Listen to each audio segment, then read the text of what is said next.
बाद में, फिर बाद में भी ऐसे ही पंखा बंद रहे तो और अच्छा, गर्मियों के दिनों में भी जब विशेष निर्जरा होगी कर्मों की, चिंता नहीं करना, विश्वास रखो इतना कि निर्जरा तो होगी पक्का। और लेट आते जा रहे लोग आज। हाँ चलो, अब आज का अपन देखो, अपन ने क्या पढ़ा अभी, लोक मूर्ता के बारे में पढ़ा था पिछले 2-3 दिन में। लोक मूर्ता किसे कहते कि रूढ़िवश में अपन धार्मिक मान्यता मानते हुए और कोई भी क्रिया करना लोक मूर्ता में आएगा। धार्मिक आस्था के साथ करेंगे तो लोक मूर्ता, ठीक है, कि इससे हमारा आत्म कल्याण हो जाएगा, इससे हमारे धन संपदा आ जाएगी, ये सब क्या है, लोक मूर्ता। जैसे कि अब तुम्हारे यहाँ पे अब नई चीज़ पता पड़ी है, होली के दिन में क्या करते हैं, परिक्रमा लगाते हैं। क्या की परिक्रमा लगाते, होली बताया बच्चों ने, सबने बताया होली की परिक्रमा क्यों लगाते। अपने यहाँ होली नाम का त्यौहार होता ही नहीं है। तो वहाँ पे एक महिला जल रही है और तड़प के वो मरी वहाँ पे आग में, और तुम क्या कर रहे हो, परिक्रमा लगा, हमारा सब अच्छा हो जाए, सब क्या क्या हो जाए। वहाँ पे हिंसा, जैसे मान लो अपन ने पढ़ा था आटे का मुर्गा, सबने पढ़ा होगा, माता जी ने पढ़ाया था, तुम लोगों को बताया किसी ने कि माता जी ने पढ़ाया था। उसमें क्या किया जा गया था, उसने कहा कि तुम्हारा हमारा बलि का त्याग है। उसने कहा हम बलि नहीं चलाएंगे, किसी जीव की हिंसा नहीं कर सकते। वो दीक्षा लेने जा रहा था, वो राजा, सोचो दीक्षा लेने जा रहा था, उसकी माँ ने उसको फंसाने के लिए क्या किया कि तुम भाई तुम नहीं चलाना, तुम तो अकेला आटे का मुर्गा है, उसकी वहाँ खड़े हो जाना, बस देख लेना बड़ी, बस एक बार। तो मुर्गे का प्रतीक बना के और उस आटे के मुर्गे की बलि चढ़ा दी थी। उसका परिणाम कितने भाव तक होगा, उसने कई भाव तक उसमें दिया, कम से कम 30-35 भाव तो उसी में दे दिए गए। वहाँ की कितने भुगते जीव क्या मालूम। एक बार अनुमोदना करने का इतना भयंकर परिणाम, जितनी बार वो उत्पन्न हुआ हर बार बकरे मुर्गे और भैंसे आदि की पर्याय में हर बार बलि चढ़ाया गया, हर बार। एक बार बलि की अनुमोदना करने का इतना महान दोष लगा उसके लिए। अब आप सोचो, ऐसे अगर गुरु बोलते हैं, कोई गुरु अगर ऐसा बोलते आपसे कि वहाँ बलि चलाओ, ये करो वो करो, तो ये कौन सी मूर्ता में आएगा, गुरु मूर्ता में आएगा और लोक मूर्ता में भी आएगा ये सब। मैंने बताया था ना एक वो उदाहरण का, नेपाल का। नेपाल में एक मंदिर में कब तक बलि चढ़ाते, वो बहुत ऊंचाई पे, वो पहाड़ की बहुत ऊंचाई पे, जब तक बलि चढ़ाते जाते वो, जब तक कि पूरा का पूरा खून नीचे तक नहीं आ जा रहा पहाड़ की तली तक, जब तक लगातार बलि चढ़ाई जाती वहाँ पे। ये सब क्या है, लोक मूर्ता, धर्म मूर्ता में सब आएंगे, ये देव मूर्ता में। इसलिए इन सब चीज़ों से बचना पड़ेगा, नहीं बचेंगे तो सम्यक दृष्टि का है कि फिर बैठना नहीं है। क्लास करनी हमें। अब इसके बाद अपन आगे पढ़ेंगे आज गुरु मूर्ता के बारे में। अब हमारे गुरु कैसे होना चाहिए अपन पढ़ चुके पहले, कौन सी गाथा में कौन से सूत्र में पढ़ा था अपन ने, गुरु कैसे, विषयासा बसाती तो निरारंभो परिग्रहा, ज्ञान ध्यान तपो रत्न तपस्वी सा प्रशस्यते, ये पढ़ा था अपन ने उसमें। तो इससे जो विपरीत होंगे वो हमारे गुरु हो नहीं सकते। इसका मतलब क्या था, विषयों की आशा से जो दूर हों, बिल्कुल कभी इनकी विषय माने पंचेंद्रियों के विषय की कोई भी आशा उनके जीवन में ना रहे, कि अच्छा अच्छा खाने मिल जाए, 5 स्टार होटल जैसा मिल जाए। कभी चौके में कोई कहते कि महाराज जी आज तो आप 5 स्टार होटल गए थे, नहीं महाराज जी क्यों जाएंगे 5 स्टार होटल, वो खाना ही खाना होता तो फिर काय को छोड़ते घर, ठीक है। जैसे कोई बोलते कि महाराज जी आपका अच्छे मज़े में हो आप लोग, तो अकेला मूड मुड़ाए 3 गुण, माने क्या मूड क्यों मुड़ाते हैं लोग, मूड मुड़ाए 3 गुण, सिर की मिट गई खाज, और खाने को लड्डू मिले लोग कहें महाराज। इसलिए बनते क्या साधु कि महाराज अपनी प्रशंसा करवाने के लिए कि हम फलाने ठिकाने जैनों के सबसे बड़े महाराज जी हैं, हम श्रवण श्रेष्ठ हैं, ऐसा इसलिए कहलाने के मुनि बनते क्या। इसलिए उपसर्ग आदि सहन करते, केश तुंज करते, उपवास करते, विहार आहार करते कि हमारी खूब मान बढ़ाई हो आगे चल के जगत में। इसलिए कर रहे तो फिर उसने क्या किया, इतना पवित्र वेश मिलने के बाद भी उसने क्या किया, मणियों से वो कौआ उड़ा रहा है। जैसे पत्थर से अपन कौआ उड़ाते ना, इस प्रकार मणि किसी को मिल गई, मान लो किसी को चिंतामणि रत्न मिल गया, अब उसको क्या मालूम नहीं उसकी कीमत कि क्या है, इसके बारे में विशेषता क्या है। चिंतामणि जो भी चिंतन करो उसके सामने सब सामने आ जाता, अपने बिल्कुल स्पष्ट तुरंत आ जाता वो चीज़। वो क्या कहलाते, चिंतामणि रत्न। किसी को मिल गया, अब उसने बहुत सारे रत्न मिल गए, उसने क्या किया, उन्हें क्या मालूम क्या है, पत्थर है, तो कौआ उड़ाने के लिए पत्थर मारने लगा वो। तो ये क्या, ऐसे ही अपन लोग अगर मानव जन्म पाके रत्नत्रय को पाकर अगर इन विषयों में अगर अपन झंपापात कर रहे हैं, विषयों से विषय सेवन की ओर दृष्टिकोण है, तो फिर क्या किया उसने, रत्नों से कौआ उड़ाया या फिर चंदन की लकड़ी जला के और ताप रहा है वो। जी हैं हाल। इसलिए मिल जाता, कई बार व्रत ले लेते, प्रतिमाएं ले लेते हैं, व्रत नियम आदि ले लेते हैं, उसके बाद भी अगर कसाय भड़काने के लिए, मान की पुष्टि के लिए, हमारी तो 4 प्रतिमा हैं, तुम्हारी तो कुछ नहीं, हमारे तो 4 प्रतिमा हैं, 4। हाँ रखें रहो 4 प्रतिमा कौन सी बेदी पे रखी 4 प्रतिमा भगवान जाने। कसाय की बेदी पे रखी 4 प्रतिमाएं भी, 4 कसाय की बेदी पे 4 ही प्रतिमा रखी, तो वो क्या होगा उसका फल, फल क्या होगा, उसकी बदनामी होगी व्रतों की, और कुछ नहीं होना उससे। और लोग क्या सीखेंगे, ऐसे होते हैं व्रती लोग, देखो तो कितनी कसाय करते व्रती लोग। ये लोग अधिकांश लोग कहते पाए जाते आज के समय में कि देखो तो कैसे साधु है वो, कितनी कसाय भड़कती है उनकी, इससे अच्छे तो हम हैं। क्या बोलते हैं, इससे अच्छे तो हम हैं, तुम अच्छे हो उनसे। मान लो कोई महाराज जी को, मान लो हमें गुस्सा आ गया, किसी को गुस्सा आ गया तेज, और तुम उसको देख के क्या सोचने लगो, अरे उससे अच्छे तो हमें गुस्सा ही नहीं आती कभी।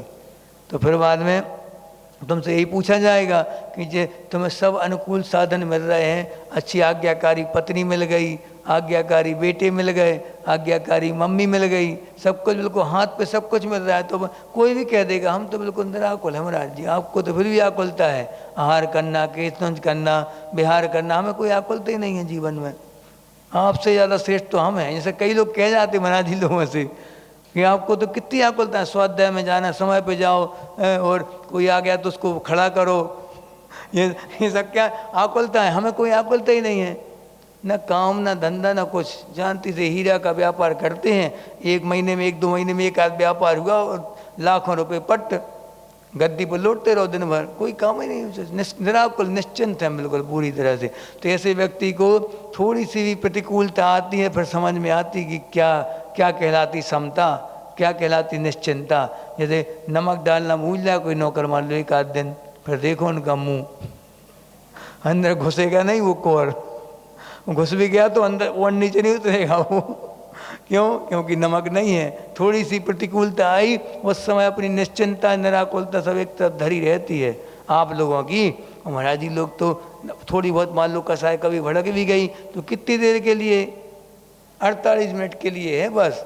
मुनियों का खेल बच्चों जैसा होता है, बच्चों जैसा, थोड़ी सी कसाय भड़की उसके बाद क्षमा याचे, प्रतिक्रमण कर लिया, कान पकड़ ली, अब दोबारा नहीं होगी, भगवान हमसे बहुत बड़ा गलती हो गई, पश्चाताप करते अपने आप में, क्या हो गया, अपने आप में स्थिर हो गए। वो तुम्हारी कसाय, छोटे बच्चों की कसाय नहीं, कभी छोटे बच्चे का गुब्बारा होता है, गुब्बारा से खेलते खेलते खेलते फूट जाता गुब्बारा, तो पहले तो वो भौचक्का रह जाता, अचंभित रह जाता, ये क्या हो गया, फिर बाद में धीरे से फिर खेल में लग जाता।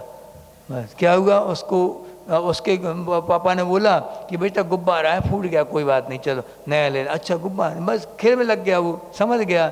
ऐसे ही फिर एक बार पापा को घाटा लग गया, व्यापार में चोरी हो गई, सोना वोना चला गया तिजोरी से, तो वो बेटा बोलता पापा का गुब्बारा फूट गया क्या, रो रहे थे बैठे बैठे वो, पापा का गुब्बारा फूट गया, नहीं बेटा हमारा गुब्बारा अलग टाइप का है ये गुब्बारा इतनी जल्दी दूर नहीं होता, महीनों सालों तक चलती वो याद। मान लो कोई चीज़ हार गुम जाए किसी का, हार या सोना चांदी कुछ भी गुम जाए, तो वो जहाँ भी जाएगा उसके वही देखेगा, कोने में देखेगा, वो चटाई के नीचे देखेगा, कहीं ना कहीं उसी की दृष्टि कहाँ रहेगी, उस हार को मिल जाए हमारा बस। मतलब 1 महीना हो गया वो हार गुमे, तब भी वो देखेगा घर में कहीं ढूंढ के, दुकान में जाएगा, वहाँ किताब पलटाएगा, हाँ वहाँ कहीं रख तो नहीं दिया, देखता रहेगा दिन रात, ये क्या है, बड़ा वाला गुब्बारा है जी तुम लोगों का गुब्बारा। और मुनियों की कसाएं कितनी होती हैं, थोड़ी सी कसाय भड़की, पश्चाताप किया अंतर मुहूर्त में और अपने आप में आ गए, दोबारा फिर गलती नहीं होगी। लेकिन आपकी बड़ी बड़ी गलतियां होती, 1 साल बाद भी मिलेंगे एक दूसरे से तो घुर्राएंगे एक दूसरे को देख के कुत्तों जैसे बिल्कुल, हाँ कि वही है ये आदमी जिसने ऐसे कहा, ऐसी बात बोली थी हमसे, हम छोड़ेंगे नहीं, अभी हम उस समय तो माफ़ कर दिया था, हम बताएंगे इनको हम, ये क्या है, बहुत जितनी जितनी बड़ी कसाय होगी उतने उतना उसका चारित्र नीचे रहेगा। जैसे हमने क्या बताया था, अगर किसी की कोई कसाय भड़की, चार में से कोई भी कसाय, क्रोध, मान, माया, लोभ, इन चार में से कोई कसाय भड़की और अंतर्मुहूर्त के अंदर 48 मिनट के अंदर अंदर निपटारा हो गया, और निपटारा कैसा, दोबारा वो चीज़ याद ही नहीं आए, बिल्कुल भूल जाए टोटल, तब तो निपटारा कहलाया। नहीं तो क्षमा मांग लेते हैं क्षमा मानी के दिन, और फिर अगले दिन फिर तैयार, उस समय क्षमा मानी थी, अब थोड़ी क्षमा मानी है, हम नहीं करेंगे क्षमा। ऐसी कसाय होती है। तो फिर ऐसी कसाय अगर 48 मिनट से ऊपर निकल गई और 15 दिन के पहले पहले अपन ने निपटा लिया केस, तो कौन सी कसाय कहलाई वो, अब प्रत्याख्यान तक पहुँच गई, ये प्रत्याख्यान तक पहुँच गई, सॉरी प्रत्याख्यान, यानी कि प्रतिमाएँ ले सकता है, मुनि नहीं बन सकता फिर वो कभी, ये है। अगर उसका उदय रहेगा तो मुनि नहीं बन सकता, कितनी प्रयास कर लो आप, कितने अच्छी सूक्ष्मता से प्रतिमाओं का पालन कर लो, मुनि बनने से महिलाओं की कौन सी कसाय रहती हमेशा, अब प्रत्याख्यान रहेगी हमेशा। आप आरिका के व्रत भी पालन करेंगी तब भी प्रत्याख्यान तो वहाँ है ही, धीरे रहता है। अब देखो अब कितनी बड़ी बात कह रहे, 5वें गुणस्थान से ऊपर नहीं बढ़ना, बढ़ने नहीं कभी, कितने प्रयास कर लो आप। वो जो दिगंबरत्व की अनुभूति है, जो परिग्रह के अभाव में जो अनुभूति होती है, निश्चिंता होती है, वो कभी वस्त्रधारी को कभी नहीं हो सकती, चाहे इलक छुल्लक हो, चाहे आरिका हो, कोई भी हो। आत्मानुभूति जो है वो किसको होगी, 6ठम गुणस्थान की अनुभूति, जो निर्गंत पद की अनुभूति किसको होगी, मात्र एक सीधे बैठो नींद आने वाली है, खटखट नींद खटखट देने के पहले पहले सजग हो जाओ, टिकने से जल्दी नींद आ जाती फिर बहुत जल्दी। सीधे बैठो, कमर सीधी करके बैठो सब लोग, टिको नहीं टिको नहीं, आप देखो सीधे बैठो। ठीक, अब देखो क्या हुआ कि कसाय ऊपर पहुंची, जैसे 15 दिन के पहले पहले अपन ने निपटा ली, तो वो कौन सी कसाय आएगी, प्रत्याख्यान। अब 15 दिन से ऊपर केस पहुंच गया और 6 महीने के पहले पहले निपटा दिया केस, तो कौन सी कहलाई, अब प्रत्याख्यान। यानी कि आप सम्यक दर्शन प्राप्त तो कर सकते हैं, लेकिन प्रतिमाओं लेने के कोई भी भाव नहीं बनेंगे आपके, कुछ भी कर लें महाराज जी, कितनी ज़बरदस्ती कर लें, दबाव डाल दें, तब भी एक भी नियम के भाव नहीं बनेंगे कभी भी अप्रत्याख्यान के उदय में। ठीक है, अब 6 महीने के ऊपर केस गया तो अनंत अनुबंधी तो है, अनंत संसार है, फिर तो सम्यक दर्शन की पात्रता भी खो गया, अब कुछ नहीं होना, फिर तो श्रद्धान भी नहीं बनेगा, देवसाद गुरु के प्रति कोई श्रद्धान नहीं। जैन होने के बाद भी अनंत अनुबंधी का उदय है, बैठे रहो घर में। महावीर की मौसी दादी बता चुकी हम 1-2 बार, कभी नहीं आंखें फोड़नी थी, नहीं देखना भगवान को हमें। क्या करोगे ऐसे जीव के साथ, क्या कर सकते हो। इसलिए जबरदस्ती वाला काम तो जैन दर्शन में चलते ही नहीं, कभी मार मार के यहाँ कभी जैन नहीं बनाए जाते। और कोई बना सकता अपने धर्म में, लेकिन जैन लोग कभी मार मार के धर्म परिवर्तन नहीं कर सकते कभी भी, ये नियम रहता है। क्योंकि यहाँ सबसे बड़ी शर्त क्या है, सम्यक दृष्टि होना चाहिए। सम्यक दर्शन नहीं है तो जैन लिख रहा है, सब कुछ कर रहा, छान के पानी पी रहा, सब कुछ कर रहा, श्रद्धा नहीं है, क्यों छान रहा पानी, उद्देश्य ही नहीं है।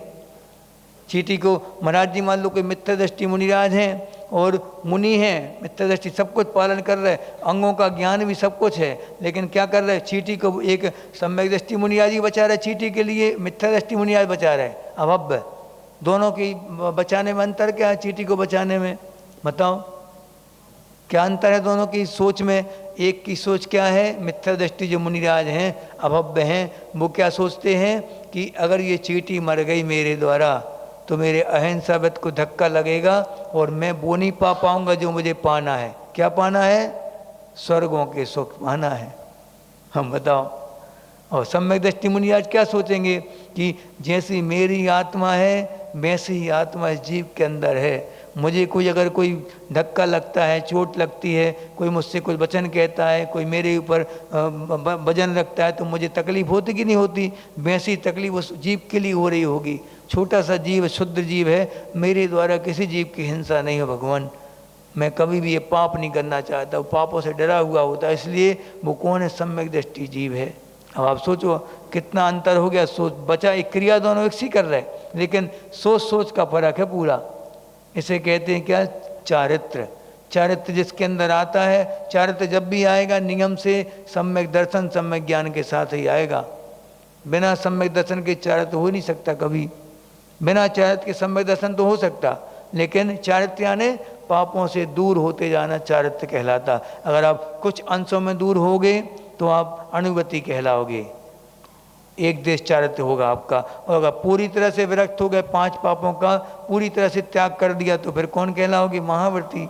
हाँ, पूर्णतः त्याग कर दिया पापों का, पूरा संयम, सकल संयम हो गया, ये कहलाता। अब ऐसे ही सकल संयमों की यहाँ बात चल रही है कि हमें कैसे गुरुओं से बचना चाहिए, कैसे गुरुओं की हम आराधना करेंगे तो हमारी मूर्ता का दोष लगेगा। सम्य दर्शन में दोष लगते लगते एक दिन वो नष्ट भी हो सकता है, होता है। अगर आप लगातार दोष लगाते जाओगे, मालूम है दोष ये हैं तब भी लगा रहे हैं, तो फिर क्या होगा? जैसे किसी व्यक्ति ने मान लो आलू का त्याग है, आलू खाने का उसका नियम है, आलू नहीं खाएंगे कभी। अब किसी चीज़ में धोखे से उसने आलू खा लिया और मालूम पड़ गया कि इसमें आलू है, मालूम पड़ने के बाद अब तो मालूम पड़ ही गया है, वरना खा लिया तो और खा, डट के खा लो, अब देख लेंगे, प्राश्चित ले लेंगे जाके। ऐसे नियम नहीं, फिर तो चला गया पूरा, सम्यक तो ही चला गया उसका, श्रद्धा नहीं, विचलित हो गया पूरा कि वो क्या कर रहा है। ऐसे ही दोस्त लग गए हैं, अब अच्छे से उनकी आरती कर लो, बढ़िया आरती ताल लो, पूजा कर लो और अर्घ चला दो उनके लिए, जो कुछ हो सकता कुछ फायदा हो जाए। बरोपलिप से आसावान, यानी बर की इच्छा से वरदान मांगने के लिए कहीं भी माथा टेक आओ, नारियल चला दो, हमारी तरफ से चला देना नारियल, हम आ नहीं पा रहे, चला दो, हमारी तरफ से अभिषेक कर देना उनका। ये क्या है? फलानी देवी का अभिषेक कर देना। ये क्या हो गया? दूषण लग गया। कृत कार्यत अनुमोदना, सबसे लगेगा दोष पूरा।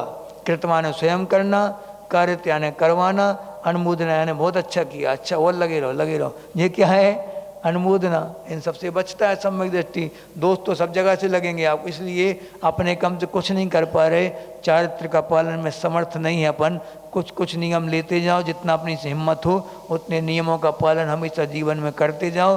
और फिर एक दिन ऐसा भी आएगा कि छोटे छोटे नियम भी नहीं लेंगे अगर, तो बड़े महाव्रत आदि लेने की सामर्थ्य भी नहीं आ पाएगी। और छोटे छोटे नियम से अपन अपनी शक्ति बढ़ाते जाएंगे तो एक दिन ऐसा भी आएगा कि अपन महाव्रतों को अंगीकार करके मुनि पद की सार्थकता कर सकते हैं, चाहें तो। लेकिन शुरुआत तो छोटे छोटे नियमों से करनी पड़ेगी, एकदम से नहीं कि अचानक। वो महापुरुष थे, वो उनकी बात अलग थी, भरत चक्रवर्ती आदि, वही प्रथमाधारी तो थे भरत चक्रवर्ती, जब राज्य भोगा उनने जब। और भरत चक्रवर्ती के पुत्रों के बारे में आता है, 923 पुत्र थे। तो कैसे थे वो? निगोद से निकल के सीधे मनुष्य बने, डायरेक्ट।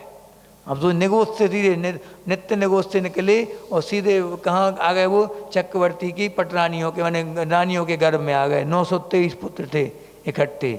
और जैसे ही और दो मत आते उसमें, एक तो बताते कि निगोद से निकल के आए थे, और एक आचार्य मानते हैं कि पहले गिंजाई की पर्याय, गिंजाई जानते, वो एक के ऊपर एक चढ़ी जाती, इल्ली टाइप की, बहुत सारे पैर होते हैं उनके, क्या कहते तुम लोग? सावन की डोकरी बोलते। और है दब क्या, अब जो भी हो हमें समझ में नहीं आ रहा। हाँ, तो वो एक के ऊपर एक बहुत सारी हजारों की संख्या में होती हैं, वो एक साथ पैदा होती हैं। तो एक साथ थी, वो जा रही थी, एक हाथी के पैर ने, हाथी ने अपना पैर रख दिया, पूरी की पूरी 923 वो मर गई। और मर के कहाँ गई? वो चक्रवर्ती की रानियों के गर्भ में आ गए सीधे वो। अब उनको कभी मनुष्य जन्म कभी लिया नहीं था, पहली बार लिया। जैसे आया उनको जाति स्मरण हो गया, पूर्व भाव का याद आ गया है। हाँ, वो एक जे भी बताते हैं, कोई बताते, पंडित ने, एक पंडित की पुस्तक पढ़ी थी हमने, उनने क्या समाधान दिया, उनने पूछा गया क्वेश्चन कि निगोद से मनुष्य बनने की पात्रता कैसे आ गई, कौन सा ऐसा कर्म पुण्य मान लिया उनने वहाँ पे इतने संकलित परिणाम, इतने खतरनाक परिणाम कसाय वाले, वहाँ उनने कौन से ऐसी पुण्य प्रकृति उदय में आ गई कि उनको सीधा मनुष्य बन गए, डायरेक्ट पंचेंद्री सीधा। और वो भी चक्रवर्ती के यहाँ, छोटे मोटे व्यक्ति के यहाँ बने तो फिर भी ठीक है, चक्रवर्ती की रानियों के यहाँ आ गए सीधे डायरेक्ट। तो उनने बोला कि जब तीर्थंकर जब जो वो करते हैं, केवली भगवान जब समुद्रघात करते हैं, केवली समुद्रघात, तो तीनों लोक में उनके प्रदेश फैल जाते आत्मा के, और प्रत्येक जीव के प्रदेश में उनके प्रदेश, आत्मा के प्रदेश विचरण करते हैं। और जब वो पूरे लोक में फैल जाते, वो उस समय निगोद की आत्मा के प्रदेशों को स्पर्श किया होगा उनने, अगर उस समय अगर उसने गति आयु बंद कर लिया तो हो सकता है, उनने पक्का तो नहीं बताया, हो सकता है कि उसको मनुष्य आयु का बंद हो जाए, क्योंकि उससे उत्कृष्ट कोई पुण्य प्रकृति होती नहीं है, सीमाने की ऐसी पुण्य क्रिया कि समुद्रघात के समय जो हो जाए। क्योंकि नरकों में अभी शांति छा जाती है एक समय के लिए, और वो एक समय इतना छोटा होता है कि नरकों में वो ऐसा सही नहीं होता उनके लिए कि कब क्या हो गया, एक समय क्या कहलाता है? सबसे छोटी यूनिट ऑफ टाइम, सबसे छोटी इकाई समय की वो कहलाता क्या? समय। अब इसके बाद आगे बढ़े अपन कि यहाँ पे हम ये बताना चाह रहे हैं कि चारित्र्यान क्या कहलाता है? पापों से दूर होना। और पापों से दूर होना, चारित्र लेने का अधिकारी कौन है? जो पापों से भीत होगा, डरा होगा पापों से, जो व्यक्ति ने संसार की सच्चाई देख ली होगी। हमने बताया था ना अभी कि सुख क्या है। अगर अपन सुख की परिभाषा बनाए तो क्या बनाओगे बताओ? अच्छा, आप लोगों से पूछा जाए, मोबाइल बंद, पूछा जाए कि सुख किसे कहेंगे, अपन एक छोटी परिभाषा बांध दी जाएगा तो सुख क्या है बताओ? क्या बोलोगे? किसे कहोगे सुख? जैसे किसी को बहुत तेज गर्मी लग रही, लू से आया और कूलर में एसी में बिठा दिया उसके लिए बढ़िया, तो उसको सुख मिलेगा कि दुख? सुख कब तक है? जब तक वो कूलर चलता रहेगा, या फिर उसकी गर्मी शांत हो गई, पूरा पसीना सब शांत हो गया, अब क्या होगा? अब वही एसी उसको ठंडक देने लगेगा। बंद करो, चुभ रही, अब तो ठंडक होने लगी है। ये क्या है? दुखों से मिला हुआ सुख है अपना, जो संसार में अपन सुख मानते जिसको, वो सुख कैसा है? दुखों से मिश्रित सुख है वो। दुःखैरन्तरितोदये, और शांत यानी अंत सहित भी है। जैसे कि कोई रसगुल्ले से सुख मानता है, जैसे एक व्यक्ति को बिठा ला, उसको रसगुल्ला खिलाया, कैसा लगा? हेवन, यानी स्वर्ग में आ गया साक्षात, ऐसा लगा जैसे स्वर्ग में लग गया हो रसगुल्ला खा के। ठीक है, उसको वो अब झूठा साबित करके दिखाओ कि वो दुख है। कैसे करोगे? एक और खाइए, एक और, एक और, एक और। कब तक खाएगा आदमी? जब तक भूख है। जैसे ही भूख का दुख कम हुआ, अपने आप वो रसगुल्ले का सुख जो है वो गायब हो जाता। फिर क्या दुख दिखने लगता? जो ठोंसता जा रहा है ना अंदर, जो अंदर जाता जा रहा है, वो उसका दुख दिखने लगता कि अभी बाहर ना आ जाए, बाहर ना आ जाए। ये अपने सुखों की तासीर है, ऐसी अपनी सुखों की तासीर। जैसे शादी करने वाले जब एक दूसरे को पसंद करते हैं, या कोई लव मैरिज करता, मान लो एक दूसरे को पसंद किया, उस समय क्या सोचते वो? एक दूसरे के बिना एक पल नहीं रह सकते हम, दो शरीर एक जान है, ऐसा सोचते कि नहीं? डायलॉग चलते फिल्मों में, जो वो ऐसा सोचते हैं लोग। आधुनिक पीढ़ी तो सोचती है, अब पहले भी सोचते थे, ऐसा नहीं पहले कुछ नहीं होता, सब कुछ होता था। फिर कुछ दिन बाद, एक साल बाद पूछो उन्हीं से, अब क्या हाल है? क्या बोलते हो? जिनके साथ हम एक पल भी नहीं रह सकते थे, अब उनके साथ एक पल भी नहीं रह सकते। समझ गए? जी, अपने संबंधों की तासीर है, ऐसे संबंध। क्यों? जितना जितना राग होगा संबंधों में, उतने उतने उम्मीदें बहुत ज़्यादा होंगी, और उम्मीदें जहाँ होंगी वहाँ निश्चित है कि कब तक तुम्हारी उम्मीदें पूरी करेगा सामने वाला। अपन लोग क्यों संबंध बनाते हैं? कि हमारी उम्मीदों पे खरा उतरता जा रहा है सामने वाला, हमारा बेस्ट फ्रेंड है, या बेस्ट मम्मी है, बेस्ट पापा है, बेस्ट पत्नी है, सब कुछ उसके लिए। किसके लिए? जिसकी उम्मीदों को पूरी करते जा रहे हैं, उसके लिए वो बेस्ट है, दुनिया का सबसे अच्छा व्यक्ति है वो। कब तक तुम दुनिया वालों को कब तक अच्छे लगोगे? जब तक तुम उनकी उम्मीदों को पूरा करते जा रहे हैं। और दुनिया तुम्हें कब तक अच्छी लगेगी? जब तक वो तुम्हारी उम्मीदों पर खरी उतरती जा रही। बस इतना ही संबंध है स्वार्थ का। और जहाँ एक थोड़ा सा भी धक्का लगा, बच्चे ने एक बार अगर मान लो तुम्हारी बात नहीं मानी और खूब मानता रहा, अभी तक जब तक मानता रहा तब तक प्राणों से प्यारा बच्चा, सबसे अच्छा बच्चा, हमारी दुनिया का सबसे अच्छा बच्चा। हम बिल्कुल सुखी हैं महाराज जी अपने बच्चों के मामले में। और जिस दिन बहू का पक्ष ले लिया, बहू का पक्ष ले लिया या फिर मम्मी का जवाब दे दिया, तो फिर उस दिन से सबसे खतरनाक लड़का है ये दुनिया का। क्यों? क्योंकि तुम्हारी उम्मीद तोड़ दी उसने, तुमने खूब उम्मीद लगाई थी। और जितनी जितनी तुम्हें लाभ होता जाएगा, उतनी उतनी उम्मीदें बढ़ती जाएंगी। जहाँ जहाँ लाभ है वहाँ वहाँ लोभ है। ये तो सीधा सीधा हिसाब किताब है। दुकान की कीमत कब तक रहती है? जब तक पैसा आते जा रहा है। और पैसा आना बंद हो जाए मान लो, फिर क्या होता? कब बंद हो जाए दुकान जी, पूरा क्लोज करना है, अब नई दुकान खोलेंगे। क्यों? क्योंकि अभी तक जो दुकान की पूजा करते थे अगरबत्ती हिला हिला के, अब तो आग दिखा रहा है उसको। एक बार आग लग जाती तो कम से कम बीमा का पैसा निकल आए। ये सब क्या है? ये सब अपनी चालबाजियां हैं। और जबकि ये नहीं देखता आदमी कि दुकान में पैसा क्यों आ रहा था? पुण्य कर्म के उदय में आ रहा था। पूर्व का जो पुण्य बना हुआ था वो आप भोग रहे थे और अब गाफिल हो गए थे। गाफिल कैसे हो गए थे? अब तो पैसा तो खो, पहले पैसे कमा लें दो, फिर धर्म दान करेंगे, दान करेंगे। तो क्या हुआ, आपने कई प्रकार के पुण्य होते हैं। कितने प्रकार के? पुण्यानुबंधी पुण्य, पापानुबंधी पुण्य और पापानुबंधी पाप और पुण्यानुबंधी पाप। ये 4 प्रकार की समझ लो अच्छे से। कैसे? पुण्यानुबंधी पुण्य यानी कि पुण्य का अनुबंध जिससे होता है ऐसे ही पुण्य क्रियाएं करना। जैसे तीर्थंकर चक्रवर्ती आदि जो महापुरुष होते थे वो क्या करते थे, पुण्य से उनको ये पद मिला और पुण्य में लगा के उनको मोक्ष प्राप्त करते थे। वैसी क्रियाएं करते थे कि दोबारा उनको जन्म मरण की क्रियाएं ना करना पड़े, संसार के दुख ना भोगना पड़े। ये क्या कहलाती? पुण्यानुबंधी पुण्य क्रियाएं। और दूसरी पापानुबंधी पाप, यानी जो पाप का अनुबंध कराने वाला पाप, वो तो दुनिया कर रही है कि पाप से सब संपत्ति मिली, माने पाप से सब कुछ ये क्रिया साधन मिले, पंचेंद्री के विषय मिले और पाप ही में लगा रहे हैं, तो दुनिया कर रही वो तो ठीक है। यानी पाप का अनुबंध कराने वाली, पाप ही मिलेगा उससे, और पाप क्रिया कर रहे पाप ही मिलना है, वो तो है ही पक्का है। अब पुण्यानुबंधी पाप ये क्या कहलाता बताओ?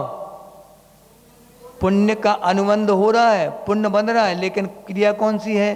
पाप की। जैसे हिंसा, आपका मंदिर बनाया आपने, धर्मशाला बनाई, इसमें हिंसा नहीं हुई? हुई कि नहीं हुई? नहीं हुई महाराज जी, वो तो देवों ने बना दी ऐसा है, देवों ने आके बना दी धर्मशाला मंदिर। पाप क्रियाएं हुई, गड्ढा खोदा गया, कितने जीव मरे होंगे वहाँ, अनंत जीवों का घात हुआ होगा, तब जाके मंदिर बन पाया तलवाड़ा का, बावन डेरी है। हाँ, तो ये क्या है? पाप क्रिया हुई, लेकिन काय अनुबंध काय का हुआ? पुण्य का। क्योंकि आचार्य समंत बद्धदेव ने क्या लिखा? आज बासपूज भगवान की स्तुति में लिखा, सावध दिलेसो बहु पुण्य रासो। ये इतना गजब का सूत्र है श्रावकों के लिए कि थोड़ी सी अगर हिंसा हो रही हो और बहुत बड़ा पुण्य लग रहा हो, उससे बहुत बड़ी पुण्य क्रिया हो रही हो, तो वो क्षम्य है और आपको करना ही पड़ता है। आपके लिए तो करना ही पड़ेगा, मकान बनाने पड़ेंगे, दुकान, सब कुछ करना पड़ेगा, और मंदिर भी बनाओ, फिर तो मंदिर बनाने पड़ेंगे। आप धर्म आराधना करने के लिए सैकड़ों लोग बैठ के जिसने जो मंदिर हाल बनवाया होगा, उसको कितना बड़ा पुण्य लग रहा होगा। जिस भी गति में वो लोग गए होंगे वहाँ उनका छठवां हिस्सा बिना कहे पहुँच रहा होगा। पक्का है जी बात, आप मान के चलो आप। और यहाँ पे मान लो किसी ने टॉकीज बनवा दी होती तो यहाँ भी वो होता, वहाँ वही नेगेटिव वाला हिस्सा पहुँचता, उसका पाप वाला। ये भी मान के चलना, ऐसा नहीं कि पुण्य ही पुण्य जाता हो, पाप भी तो जाएगा। जब तो वो लगार लगी रहेगी, मगर लगार वाली करैया कभी धुलती नहीं हो लगातार तेल डालते जाओ, फिर अलग कर दो, फिर तेल डालते जाओ, फिर अलग कर तेल डालते जाओ। उसमें पूड़ी निकाल दी, उसी में नमकीन निकाल दिया, उसी में खज्जे खुरमी निकाल दिए। ये क्या है? ये सब लगार वाली क्रियाएं हैं। जब तो अपना पुण्य पाप हमेशा चलता रहता, तो ये ऐसी क्रियाएं, ऐसे पाप जिनसे पुण्य बन रहा हो। जैसे कि आप लोग रोटी बनाते हो, भोजन बनाते कि नहीं बनाते, उसमें मुनियों के लिए भी आप रखते हो हिस्सा एक। आजकल नहीं रखते, बात अलग है आजकल मुनि घूमते रहते हैं, लेकिन कोई हिस्सा ही नहीं है तो क्या देंगे उनको? हिस्सा बांट तो तब होगी जब उनने महाराज जी का हिस्सा अलग से सुरक्षित रखा होगा। 4 हिस्से होते हैं, कल बताया था ना। एक देव का हिस्सा, द्रव्य चलाने के लिए देव का हिस्सा, और दूसरा हिस्सा अतिथि का, तीसरा हिस्सा स्वयं का, चौथा हिस्सा अपनी पत्नी का। ऐसे 4 हिस्से बनते थे पहले।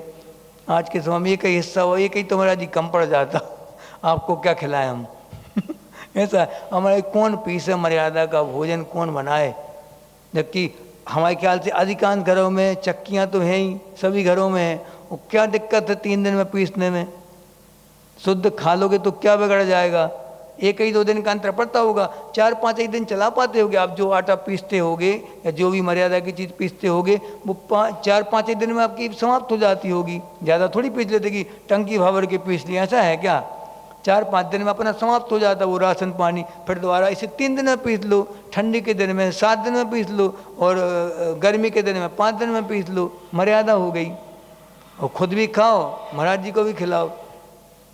महाराज जी अब चौका में आओगे, अब थाली देखो, थाली क्या दिखाएंगे? तो कौन ने बोला थाली दिखाओ? किसने बोला थाली दिखाओ?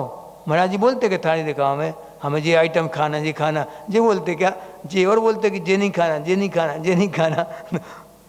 आप लोग क्या सोचते कि महाराज जी चूज करते होंगे कि क्या क्या खाना है, आइटम बनेंगे अच्छे बढ़िया, उसी चौके में रोकेंगे, नहीं तो भाग जाएंगे, ऐसा है क्या? आइटम की थाली देख के कोई महाराज जी लौट गए हो, ऐसा तो नहीं हुआ आज तक? हुआ है कभी? एक आध महाराज जी लौट गए, हो सकता आइटम अच्छे नहीं हुए आपके, जले कोटे हों तो लौट गए हो कच्चे अच्छे देख के, ऐसा करते क्या? ऐसा कभी नहीं कर सकते मुनिराज। हाँ, जो करें तो बताना फिर। नहीं, हो नहीं सकता ना, ऐसा क्यों जाएंगे वो? आपके जब मुनि बने थे उस समय सोच समझ के बने थे मुनि कि हर घर में जाना पड़ेगा, गरीब के यहाँ भी और करोड़पति के यहाँ भी, सब जगह जाना, जाके और समता भाव के साथ जैसा वो रखते हाथ में ठंडा गरम, चुपचाप खा के आ जाओ, ये कहलाती समता। हमारे लोग गरम गरम अच्छी बढ़िया आइटम चल रहे हैं, और चावल या फिर वो चल रही क्या, हाँ चावल चल अच्छे बढ़िया खोलते हुए चार महाराज जी के अंजीर में रखे हैं, ठंडी के दिन है, अच्छे बढ़िया खा रहा महाराज जी मज़े से, और अचानक कोई ठंडा चावल रख दे, बिल्कुल ठंडा, बिल्कुल ऐसे जल जाए हाथ, इतना ठंडा, खूब ठंडा रख दें, फिर क्या होगा? उस समय उनकी समता की परीक्षा हो जाती कि महाराज जी कितने पानी में हैं, उसकी तरफ आँख उठा के देखने लगें, कैसा श्रावक है, विवेक नहीं है क्या? ठंडी के दिन है, चावल रख दिया ठंडा, ऐसा कहेंगे क्या? कुछ नहीं, बिल्कुल चुपचाप समता के नीचे मुंडी की और खा लिया। कैसी वृत्ति बताई मुनियों की? गोचरी वृत्ति। गोचरी क्या कहलाती? गोचरी माने गाय के समान, जैसे गाय होती ना, लड़का डाल रहा है घास, कि लड़की डाल रही है, कि करोड़पति डाल रहा है, कि भिकमंगा डाल रहा है, सबके हाथ का मुंडी नीचे करके खाता जाता गाय। ऐसे मुनियों की चर्या होती, कौन ठंडा गरम कच्चा पच्चा जैसा दे दो हम चुपचाप खा लेंगे। हाँ, नखरे नहीं करेंगे ज़्यादा। हाँ, नखरे का यही तो सीख तुम लोगों को लेना है मुनियों से, कि जैसे ही परोस दे पत्नी, चुपचाप नीचे मुंडी करके खा लो, मौन से खा लो, जब कुछ नहीं बोलना, उसके ऊपर प्रभाव पड़ता बहुत बड़ा। वे जब खाएंगी देखेंगी आज तो ऐसा बना है, इनने कुछ नहीं कहा, कितनी गजब की क्षमता है बताओ। फिर अगली बार से आपका ध्यान रखा जाएगा, कोई भी चीज़ परोसते समय उनको देखो अच्छे से परोसो, पहले टेस्ट करो उसके बाद दो उनको बिना नमक का दे दिया था उस दिन, तब भी खा गया, कुछ नहीं कहा, कितनी क्षमता है बताऊँ मैं पति के अंदर। ऐसे क्या प्रभावित हुए बिना रहेगा नहीं सामने वाला। और अगर तुम चक्रवर्ती की थाली बना दोगे थाली के लिए तो क्या होगा? फिर अगली बार वो भी कहेंगे अब जैसा है तो खाओ तुम, हम कोई केयर नहीं करेंगे तुम्हारी। हाँ, इसलिए देखो नींद आने वाली है, हैं? ये गाथा हाँ पढ़, अच्छा कहानी बस 5 मिनट ये गाथा पढ़ लें। सग्रंथारंभ हिंसानाम, सग्रंथारंभ हिंसानाम, संसारावर्तवर्तिनाम, पाषंडिनाम पुरस्कारो, गेयं पाषंडि मोहनम। सग्रंथारंभ हिंसानाम, संसारावर्तवर्तिनाम, पाषंडिनाम पुरस्कारो, गेयं पाषंडि मोहनम। पढ़ो।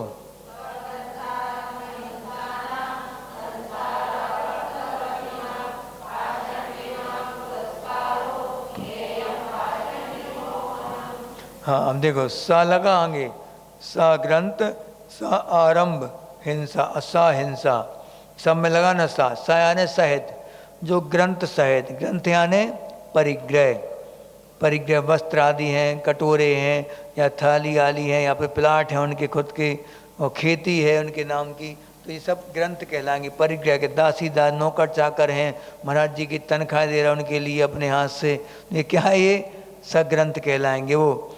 ठीक है। आरंभ, आरंभ यानी पाप, तो पाप से सहित है, मकान बनवा रहे खड़े होके, सिंचाई कर रहा है पूरे मकान की, खेतों की सिंचाई कर रहा है, सब्जियों की सिंचाई कर रहा है, ये सब क्या है? जे दिगंबर साधु नहीं करेगा ये सब चीज़ें। और हिंसा नाम, हिंसा जो बहुत हिंसा के काम में लगे हुए हैं वो हिंसा नाम। संसार आवर्तवर्ती नाम, यानी कि संसार रूपी भ्रमण में, संसार भ्रमण के कारण कार्यों में लीन है, जो संसार में घुमाने वाले जो कारण हैं, संसार की चारों गतियों में जो भटकाने वाली चीज़ें हैं, उन्हीं में लगे हुए हैं। ठीक है। पाषंडी नाम, पाषंडी यानी क्या होता है? कुलिंगी। यहाँ मुनियों की नहीं बता रहे, कुलिंगियों के बारे में बता रहे। जो कुलिंगी होते ना, कुलिंग क्या कहलाता?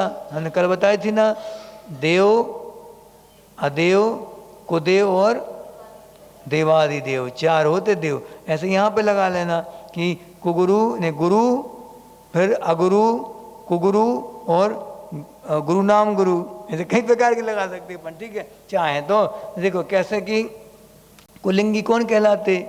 लिंग तीन होते हैं जैन दर्शन में, तीन लिंग बताए, चौथा कोई लिंग नहीं होता।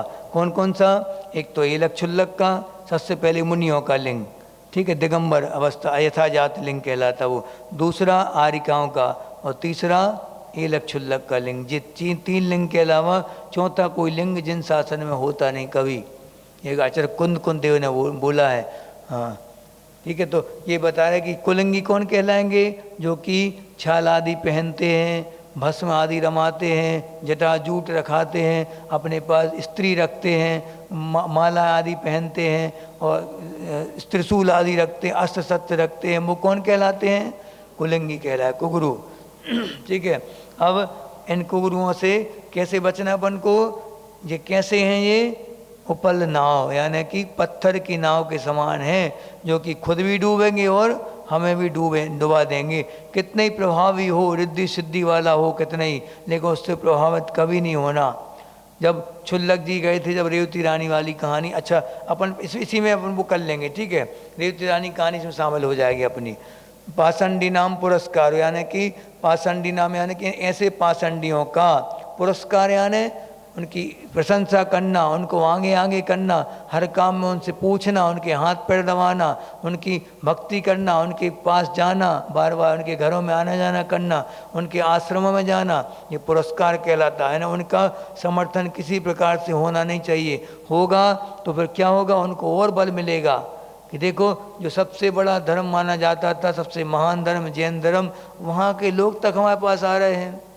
हमारी तो कितनी बड़ी वो कहलाई, हमारा नाम कितना महान कहलाया जब जे लोग तक आ रहे हैं। जैन लोग जो कि सबसे बड़े विद्वान, सबसे ज़्यादा क्रियावान होते हैं, विवेकवान होते हैं, वो लोग तक हमारे दरवाजे पे आ रहे, दरबार में आ रहे हैं, तो हमारी तो महिमा कई गुना बढ़ गई। इसलिए कुछ भी हो जाए, कितनी प्रशंसा करे वो आपकी, आपके गुरुओं की, तब भी उनको कभी उनको कभी महत्व नहीं देना अपने जीवन में, कभी भी नहीं। ठीक है, याद रखना। कई बार वो करते हैं ऐसा कि अपने गुरुओं का गुणगान कर करके, अपने मुनियों का नाम ले लेके अपनी जनता को वहाँ खींचते हैं। वो ये देखो आचार्य की प्रशंसा कर रहे थे वो, हमें भी जाना चाहिए उनके पास। बस मानते हैं आचार्य के लिए, वो उनको मानते तो हम भी उनको मानते।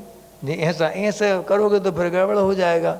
वो तो आपको आटा डाल रहे हैं कांटे में, मछली फंसेगी, फंस जाती मछली देख के, जल्दी आटा देख के आटे पे झपटती है, और ऐसा कांटा फंस गई, बस गला खड़ा, उसका जिंदगी चली आती पूरी। ऐसे अपना जीवन कई भवों तक अपन फंसते आए कांटों में, हम नहीं फंसना। ठीक है, खूब आटा भर के, पेट भर के यहाँ खाना, जितना आटा खाना तुम्हें, क्यों दूसरे का आटा देखते हो? इतना अच्छा आटा दिया महावीर स्वामी ने तुम लोगों को, तीर्थंकरों ने, अपने आचार्यों ने, कितना अच्छा बढ़िया गूंथ गूंथ के पूड़ी, हलवा पूड़ी सब बनाया, पराठे बनाए, कावी बनाई, चावी कावी और लूसा सब बनवाया। अब भी तुम नहीं खा रहे, दूसरों का लूसा देख रहे तुम तो क्या होगा फिर? हाँ, इसलिए अपना लूसा देखो कापी हाँ, इस प्रकार। अब देखो अपन कहानी पे बढ़े हमें कापी। आज कौन सी कहानी पढ़ना? अनंतमती की। अनंतमती कहानी तो बिल्कुल सीधी सादी है कि उनने अपना सतत तो नहीं छोड़ा, कोई भी भूख, कई बार उनको ऑफर दिया गया, जो उनने अपने माता पिता के साथ अष्टानिका के पर्वों में 8 दिन के लिए ब्रह्मचर्य धारण किया था। हंसी में पिता ने बोल दिया तुम भी ले लो बेटी, बेटी ने ले लिया। अब जैसे लिया, अब शादी की बात आई, 2-4 साल बाद शादी की बात चलने लगी, तो उसने पूछा कि तुम्हारी शादी की बात चलाना है? तो उसने बोल दिया आप पिताजी हमारा तो आजीवन त्याग है शादी का, ब्रह्मचर्य था हमारा। तो उन्होंने कहा अरे वो तो अष्टानिका के दिन में लिया था 8 दिन के लिए। तो क्या उस समय ये बात तो हुई नहीं थी कि 8 दिन के लिए ले रहे हैं? हमारा तो आजन्म है। अरे वो तो हंसी खेल में दिला दिया था, व्रत कभी हंसी खेल में नहीं होते, व्रत तो गंभीरता के साथ और जीवन भर चलाने वाले होते व्रत। इसलिए हम तो अपने व्रत का पालन करेंगे। वो अपनी जिद पे संकल्प पे दृढ़ रही अपने वो, तो पिताजी को भी हार माननी पड़ी और वो अपने पिता के साथ सेवा करते हुए रह रही थी। एक बार किसी विद्याधर ने देखा उसको, बहुत सुंदर थी देखने में अनंतमती, तो उसका हरण कर लिया और हरण करके जैसे ही वो जाने लगा तो उसकी पत्नी वहाँ से आ गई, जिसको वो छोड़ के आया था उसको हरण करने के लिए। पत्नी को लेके जा रहा था, जब देखा उसको झूलते हुए, जल्दी से पत्नी को छोड़ के आया और उसका हरण कर लिया और विमान में बिठा के ले जाने लगा। और जैसे ही ले जाने लगा तो इस तरफ से उसकी पत्नी आ गई वापस, कोई शक लगा उसको कि कोई गड़बड़ है जरूर। तो जैसे ही आते देखा पत्नी को दूर से, उसको एक विद्या के द्वारा उसने आराम से बिल्कुल पढ़ने लगी विद्या के द्वारा जमीन पे उतार दिया। बहुत घनघोर जंगल था वो, भयानक जंगल में, वहाँ भीलों ने उसको घेर लिया, उसके सील को भंग करना चाहा तो उसने बिल्कुल नमो कांत का ध्यान किया और बिल्कुल अपने अड़े हो गए अपने सील पे, तो वो देवता ने उसकी रक्षा करी और फिर उसको वहाँ से बचा के किसी व्यापारी को बेच दिया, उसके बाद किसी राजा को बेच दिया। सब ने उसका सील तोड़ना चाहा, लेकिन वो अपने सील में बहुत दृढ़ थी, संकल्प में बिल्कुल मजबूत थी वो। फिर बाद में उसके पिता मिल गए उसको, कभी भी खूब, राजा ने, बहुत बड़ा राजा था वो, राजा ने ऑफर दिया था कि तुम्हें पटरानी बना के रखेंगे अपनी, हम तुम हमारे साथ विवाह कर लो, पूरे सुख संपदा सब मिलेंगी। लेकिन उसका कौन सा अंग में प्रसिद्ध हुई है ये अनंतमती? कौन से अंग में? निकांक्षित अंग में, यानी कोई आकांक्षा नहीं संसार की, विषय भोगों की कोई भी आकांक्षा नहीं। हम अपने धर्म की आकांक्षा रखे बस, कि अपने धर्म को कभी छोड़ के 3 लोक की संपदा भी मिल जाए तब भी हमें नहीं चाहिए। इस प्रकार अनंतमती उसमें फेमस हुई। अब इसके बाद रेवती रानी, नहीं अभी नहीं, हाँ उद्यान राजा। उद्यान राजा का बता दिया था कि वो कौन से, रोरखपुर में एक उद्यान नाम के राजा थे, वहाँ उनकी प्रशंसा कहाँ, सौदरमिंद की सभा में उनकी प्रशंसा हुई एक बार। तो जब प्रशंसा हो रही थी तो 2 देवों को खुलबुली हुई कि इनकी वो बहुत तारीफ कर रहे थे, जाके देखते हैं हम तारीफ के लायक हैं कि नहीं जी। तो वो उसने क्या किया, क्षुल्लक जी का वेश बना के, और पढ़ाई चल रही कुछ और की, हाँ क्षुल्लक जी का वेश बनाया उनने और पहुंच गए रेवती रानी के, उनके उद्यान राजा के महल में। तो उद्यान राजा अपनी पत्नी के साथ और पूरे परिवार के साथ, बहुत बड़ा परिवार था, बहुत सारी रानियाँ थीं, सबने मिलके उनका पड़गाहन किया ईलक क्षुल्लक जी का, और उनको निमंत्रण वो करके और ले आए घर पे पड़गा के। अब जैसे ही पड़गाहन हुआ उनने क्या किया, अच्छे बढ़िया खूब आइटम खाए, खूब पेट भर के खा लिया, और फिर खूब माया के द्वारा कुछ भी कर सकते देव तो उनने क्या किया, बहुत दुर्गंधित उल्टी कर दी, इतनी दुर्गंधित की सभी लोग देख के बदबू के नाक बंद करके और भागे वहाँ से दौड़ के, सब नौकर चाकर सब रानियाँ भाग गई, सिर्फ कौन, उद्यान राजा। और कौन सी रानी थी वो, है दिया तो है, क्या नाम, आवाज़ नहीं आती तुम लोगों की यहाँ तक, तथामती, प्रभावती, हाँ उनकी रानी प्रभावती, ये दोनों उनकी बहुत से, अपने हाथ से उनकी उल्टी साफ की पूरी, और क्या किया, उनको पूरा क्षमा मांगी, है भगवान हमें आपके आहार में त्रुटि हो गई, हमने आपको मौसम के विपरीत आहार करा दिए, आप हमें क्षमा करें भगवान, क्षमा करें। क्षमा मांग रहे, रो रहे। तो उनको देख के और देव का मन पिघल गया, अपने असली रूप में आके उनको आशीर्वाद दे के और देव चला गया वहाँ से। ऐसे हो तो देखो, देव तक जिसकी वो परीक्षा में फेल नहीं कर पाए, जिसके लिए ऐसे ऐसे लोग प्रसिद्ध हुए हैं।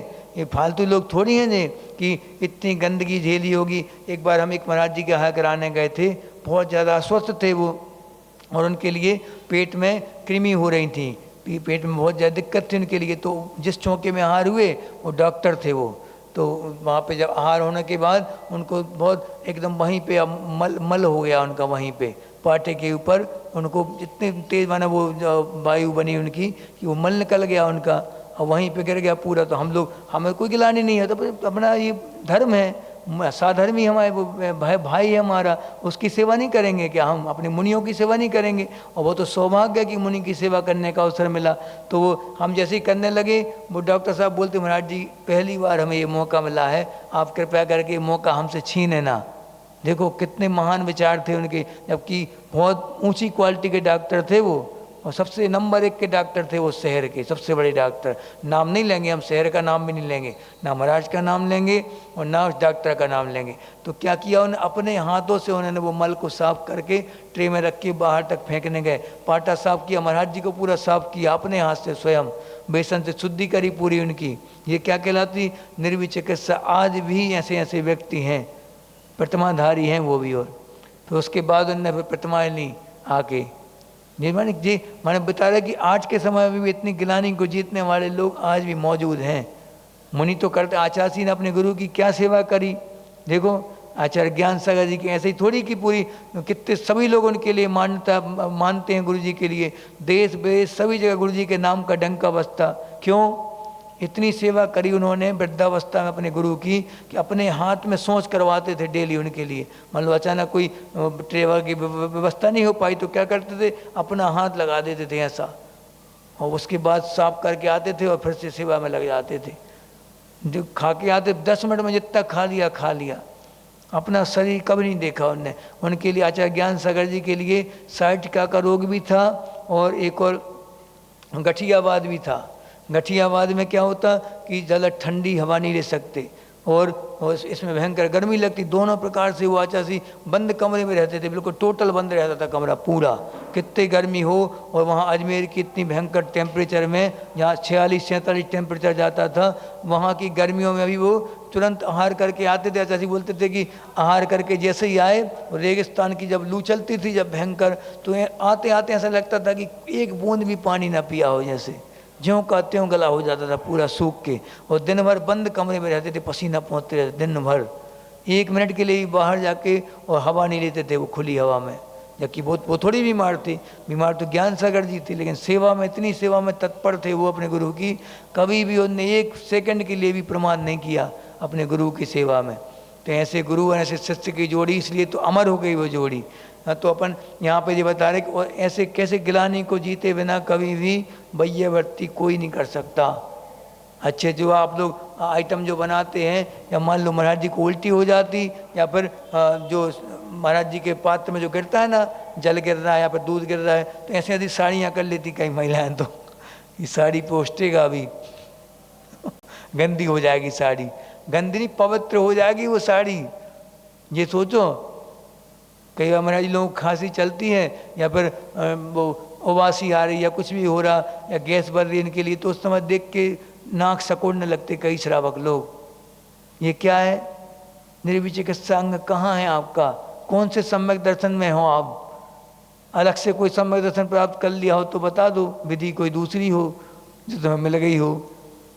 ऐसा कभी नहीं कर। हमने एक चौके में हम गए थे, महाराज जी का है कराने ब्रह्मचर्य अवस्था में, वहाँ पे महाराज जी थोड़ा टाइम लगता था उनके लिए भोजन करने में, तो उनको खा रहे हैं वो, महाराज जी ले रहे आहार अच्छे से, और वो बोर हो रहे वहाँ पे श्रावक, बैठ गए बातें करने लगे।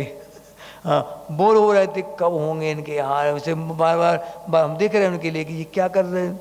उनसे बोला कि वो पानी लाओ, पानी।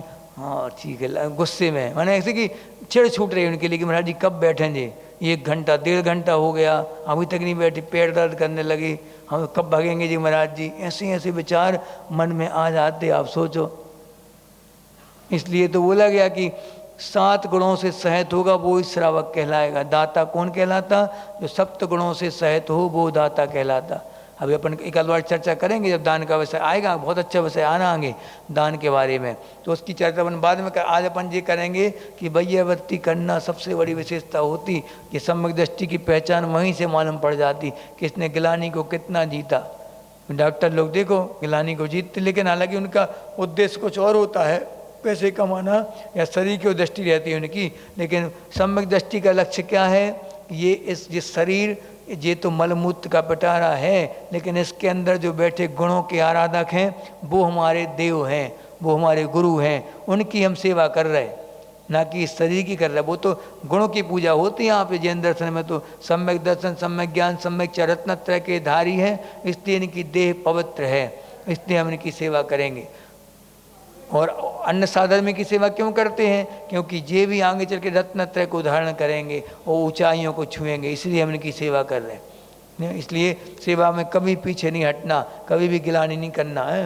अब रेवती रानी की कहानी, अब रंदो, आज हो गया समय, कल अपन अच्छे से पढ़ लेंगे। आज 2 कहानी हो गई, लेकिन ये गाथा हो गई। और बोधि समाधि परिणाम शुद्धि स्वात्मोपलब्धि से विश्व की सिद्धि चिंता मणिम चिंतित वस्तु दाने त्वम मंद मानस स्तुति। और ड्यूटी वाले कल भी आ सकते हैं, ड्यूटी चेंज हो जाता भी आ सकते चाहे तो।